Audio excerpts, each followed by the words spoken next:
60세 은행 지점장, 은퇴 6개월 만에 월세방 전전하게 된 사연. 나는 준비된 은퇴자라고 생각했어요. 직장에서도 잘 나갔고, 퇴직금도 받았고, 연금도 있으니까요. 근데 현실은 달랐습니다. 지금은 월세방에서 살고 있어요. 이 한마디는 35년간 성실하게 일한 한 은행 지점장의 말입니다. 누구보다 꼼꼼하고 냉철한 숫자, 감각을 가졌던 그였기에 주변 사람들은 그의 은퇴가 평탄할 거라고 믿었습니다. 본인도 그랬고요. 하지만 6개월 만에 무너졌습니다. 왜일까요? 오늘은 많은 사람들이 착각하는 준비된 은퇴에 대해 이야기해 보려 합니다. 직업이 좋았고, 연금이 있고, 퇴직금도 받았다고 해서 그게 진짜 준비일까요? 정년퇴직 이후 삶은 그때부터가 시작인데 우리는 그 준비를 너무 소홀히 생각합니다. 사례 1. 나는 금융 전문가다라는 착각. 60세에 정년퇴직한 어씨는 유명 시중은행에서 지점장까지 지낸 인물입니다. 그는 돈의 흐름에 누구보다 밝다고 자부했죠. 퇴직금 3억 원과 퇴직 후 나오는 연금으로 여유롭게 살 수 있다고 믿었습니다. 하지만 은퇴 후 그는 주식과 부동산 투자에 올인했습니다. 내가 은행에서 그렇게 많은 자산가들을 봐왔는데 이 정도는 식은 죽 먹기지라는 자신감이 문제였습니다. 문제는 정보의 출처가 퇴직 후엔 달라진다는 점이었습니다. 그는 과거처럼 내부 정보를 빠르게 접하지 못했고 시황을 읽는 감도 떨어졌습니다.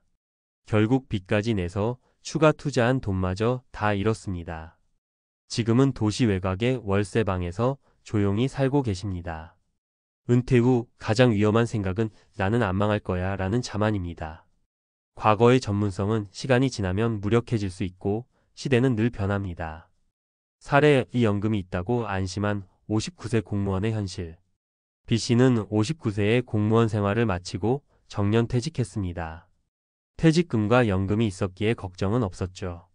한 달에 약 250만 원의 연금이 나오니 절약하며 살면 충분할 거라 생각했습니다. 하지만 문제는 자녀 교육비와 건강 문제, 그리고 예상치 못한 노후 주거비였습니다. 큰아이 결혼자금, 둘째 유학 비용까지 지원하다 보니 1년도 안 되어 퇴직금이 바닥났고 연금만으로는 수도권 전세 유지가 어려워졌습니다. 결국 지금은 지인의 보증으로 월세방에 살고 있으며 마트에서 시간제로 일하고 계십니다. B씨는 말합니다. 연금이 있으니까 괜찮다는 건 착각이었어요.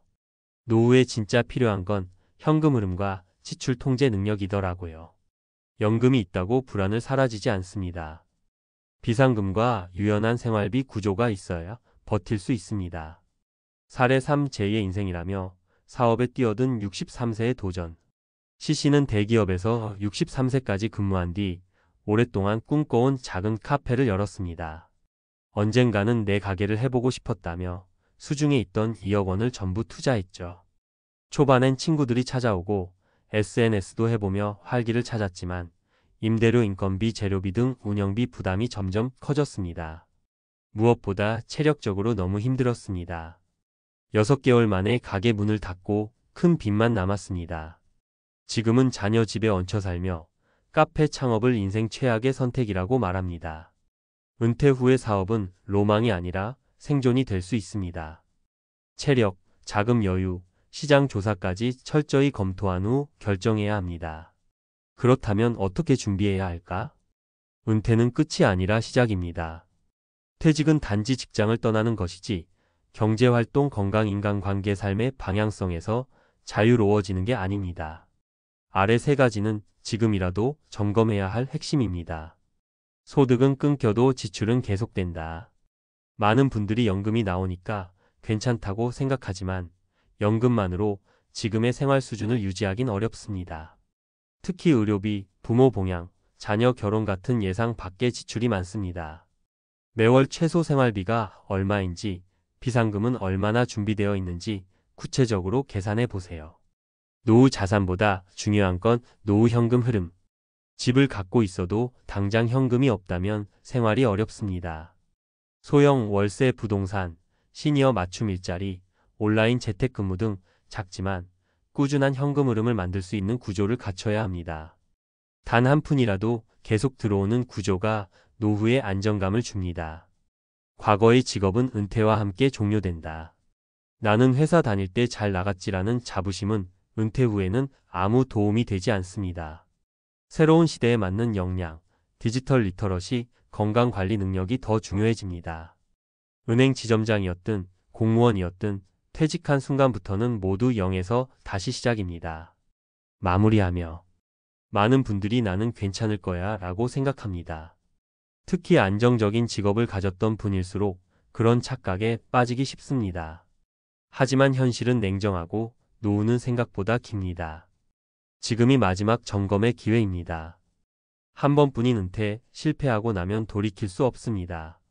지금 당신은 진짜 준비되어 있나요? 60세 은행 지점장, 은퇴 6개월 만에 월세방 전전하게 된 사연. 전문가가 말하는 은퇴 실패의 구조와 예방 전략. 정년퇴직을 앞둔 5060대 고객들과 상담을 진행하다 보면 자주 듣는 말이 있습니다. 저는 금융권 출신이라 걱정 없습니다. 공무원 연금이 나와서 안정적인 편입니다. 퇴직금만 잘 굴리면 제2의 인생은 문제 없어요. 하지만 현실은 이 자신감이 오히려 은퇴 후 삶을 더 큰 위기로 몰고 가는 경우가 많습니다. 오늘은 실제로 은퇴 후 6개월 만에 경제적으로 무너져버린 전직 은행 지점장의 사례를 통해 왜 준비된 것처럼 보이는 은퇴가 실패로 이어지는지를 분석하고 반드시 알아야 할 노후 전략 3가지를 제안드립니다. 사례 1. 금융 경력자도 피하지 못한 함정. 서울의 한 시중은행에서 35년간 근무했던 어씨는 60세에 정년퇴직했습니다. 퇴직금 3억 원과 월 180만 원의 개인연금, 그리고 나름의 금융 지식까지 갖춘 이른바 완벽한 은퇴자처럼 보였습니다. 하지만 그는 퇴직 직후 주식과 부동산 투자에 전액을 쏟아부었고 불과 반년 만에 손실이 누적되면서 생활비 마련조차 힘든 상황에 처하게 됐습니다. 이 사례는 2가지 시사점을 줍니다. 은퇴 이후의 금융환경은 과거와 다르다. 어씨는 재직 시절 풍부한 금융 정보를 다뤘지만 퇴직 후엔 정보 접근 속도도 늦고 시장 변화에 대한 실전 대응력이 떨어졌습니다. 과거 경력이 곧바로 수익으로 이어지지 않는다는 것이 핵심입니다. 소득은 멈췄는데 지출은 그대로였다. 퇴직 직후 급격한 투자로 현금을 잃고도 이전의 생활 수준을 유지하려다 결국 고정비 부담에 무너진 사례입니다. 이처럼 소득 대비 지출 조정이 늦어진 경우 6개월 1년 사이에 빠르게 자산이 고갈됩니다. 사례 2. 연금만 믿었다는 착각의 대가. B씨는 59세까지 30년간 공무원 생활을 마친 뒤 월 약 250만 원의 연금을 받게 됐습니다. 그는 절약하며 살면 충분할 것이라는 판단 아래 별도의 자산 관리 없이 퇴직했습니다. 그러나 현실은 달랐습니다.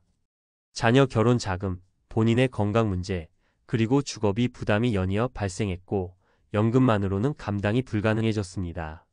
결국 수도권 외곽의 월세방으로 이사하게 되었고 현재는 마트에서 파트타임으로 근무 중입니다. 여기서 중요한 교훈은 다음과 같습니다. 연금 기본 생활비일 뿐 예외 상황을 대비하지 못한다. 연금은 정기적인 소득원이지만 예상치 못한 의료비, 자녀 지원, 주택 보수 등 돌발 지출에는 속수무책입니다. 노후 자산은 소득이 아니라 현금 흐름이다. 집 한 채가 있어도 생활비가 없다면 삶은 위태로울 수 있습니다. 안정적인 현금 흐름 없이 단지 자산만 가지고 있는 상태는 위험합니다.